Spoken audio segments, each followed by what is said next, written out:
Time for tea. 1. After water, tea is the most widely consumed beverage in the world, and, by the time you have read this passage, hundreds of thousands of cups of tea will have been drunk globally. But how many of us ever stop to consider the origins of tea or the reasons for its continuing popularity down through the ages? 2. There is plenty of evidence to show that tea was popular thousands of years ago in China because it was drunk for its medicinal properties. There were many myths surrounding the origins of tea and, as these myths spread, the popularity of tea increased. For example, one influential myth concerns Emperor Shennong taking a sip from a bowl of boiling water into which some leaves from a nearby bush had been blown. He was pleasantly surprised by its flavor. This delicious drink began to be drunk as a stimulant because of its restorative powers. There's no better pick-me-up than a good cup of tea. Use of tea for this purpose was supported by another myth about a prince who developed the habit of chewing leaves from the tea shrub in order to keep himself awake for prayer.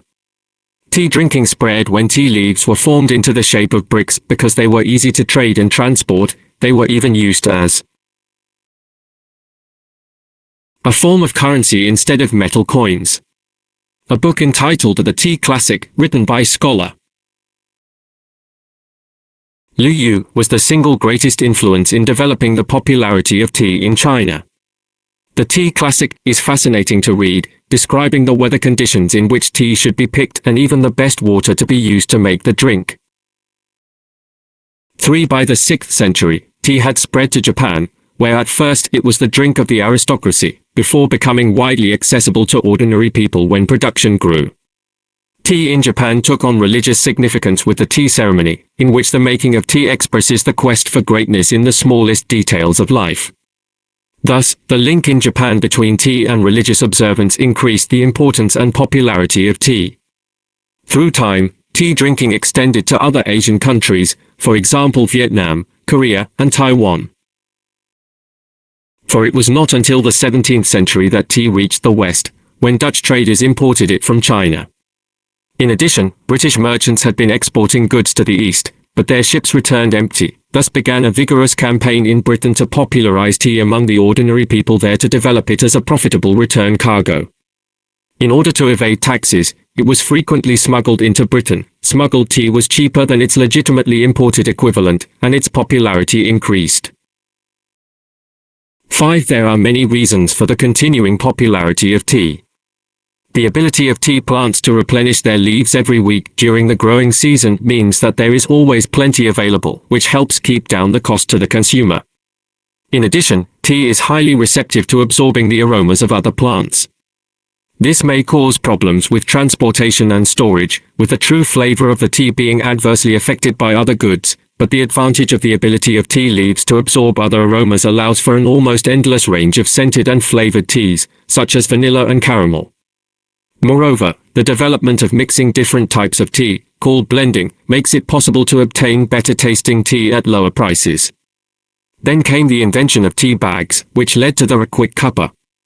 Although connoisseurs of tea complain that tea bags contain merely the waste products of high quality tea, and that their small size does not allow the leaves to diffuse properly, it cannot be denied that tea bags have made tea accessible and cheap. 6. As well as being a stimulant because of its caffeine content, a cup of tea is considered by millions to be wonderfully relaxing. Perhaps the best explanation of this paradox is that the very act of making tea has a soothing effect on us. Modern medical studies support the claim that tea has a beneficial effect on health, reducing our chances of heart disease and providing immunity against certain intestinal disorders. Furthermore, because it contains fluoride, tea even prevents dental decay. Such scientific data was beyond the knowledge of Emperor Shennong, but it seems that he was right to have been impressed by what he stumbled upon all those centuries ago.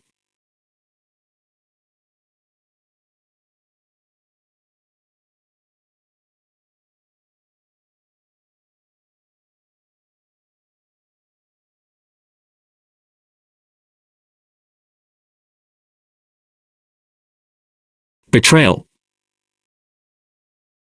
A young boy, Amir, has betrayed the trust of Hassan, who is his friend and one of his father's servants.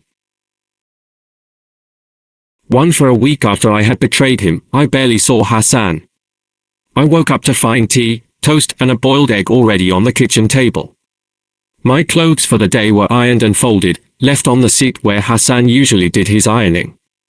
He used to wait for me to sit at the breakfast table before he started ironing, that way we could talk. How I had enjoyed that. Now only the folded clothes greeted me. That, and a breakfast I didn't finish anymore.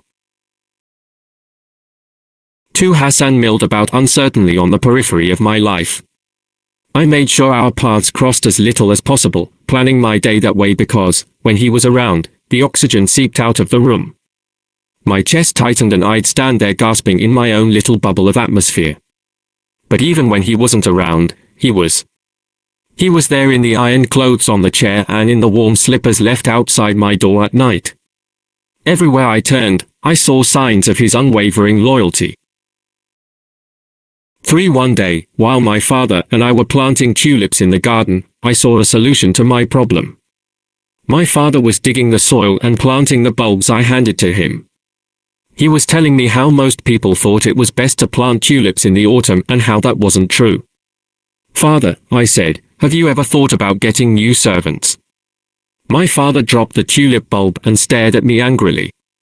My heart started racing. "Why would I ever want to do that?" he asked. I was already sorry I'd said it. "You wouldn't, I guess." "It was just a question," I said, my voice fading away to a murmur. "I'm sorry, Father." For I was relieved when school started the next week. Most of the boys walked to school and my father's limousine drew more than one envious look. I should have been beaming with pride when he dropped me off, but all I could muster was embarrassment. That and emptiness. However, school gave me an excuse to stay in my room for long hours. I preoccupied myself with schoolwork instead of thinking about Hassan and how I had betrayed him. 5. The summer of that year I turned 13 and my father threw a party for me. For days, the house teemed with my father's hired help. I guess, in the ways that parties are judged, mine was a great success. In the yard, guests mingled under the glow of blue, green and red lights winking in the trees, their faces illuminated by the light of kerosene torches propped everywhere. The house was inundated with people, guests stood or sat where they found space. I had to greet each of the guests personally. I hugged dozens of total strangers, my face aching from the strain of my fixed smile. Fireworks lit up the sky, all the guests stood in the yard, looking up, cheering every time flares sizzled and exploded into bouquets of fire. In one of these brief bursts of light I saw Hassan serving drinks to some of the guests. Then, mercifully, darkness. 6. Sitting in my room the next morning, I ripped open box after box of presents, giving them a perfunctory glance and pitching them into a corner of the room. The pile was growing there, a radio, a camera, a watch and several sealed envelopes containing cash. My mind was elsewhere. It had become clear to me, one of us had to go. 7. The next morning, I waited in my room until I saw Hassan leaving to go grocery shopping. Then I took a couple of the envelopes of cash and tiptoed out. I paused before my father's study and listened. I heard him speaking in an animated way on the telephone about a shipment of rugs due to arrive the following week. I went downstairs and entered Hassan's living quarters. I lifted his mattress and planted the envelopes of money under it. I waited another 30 minutes. Then I knocked on the door of my father's study and told him a shameful lie, wondering how and when I'd become capable of causing this kind of anguish. 5. 10.